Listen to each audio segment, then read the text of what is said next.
লোককথা বলে ব্রহ্মদৈত্য কোনো সাধারণ ভূত নয়।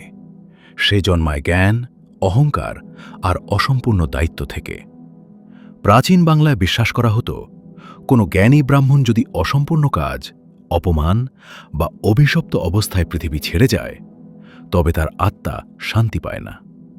সেই আত্মা পৃথিবীর জ্ঞান, স্মৃতি আর শক্তির সাথে বাধা পড়ে যায়, আর সেখান থেকেই জন্ম হয় ব্রহ্মদৈত্যের। লোকেরা বলে, ব্রহ্মদৈত্য দেখতে লম্বা, সাদা বা গেরুয়া পোশাক পরা এক রহস্যময় উপস্থিতির মতো।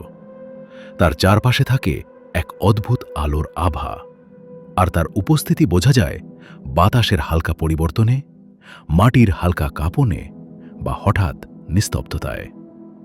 তাকে প্রায়ই দেখা যায় পুরনো বটগাছের নিচে, পরিত্যক্ত মন্দিরে, পুরনো বাড়ির উঠোনে বা নির্জন গ্রামের ধারে। ব্রহ্মদৈত্য সবসময় ক্ষতিকর নয়। লোক কথা বলে, সে কখনো জ্ঞান দেয়, কখনো সতর্ক করে, আবার কখনো অহংকারী মানুষকে শিক্ষা দেয়।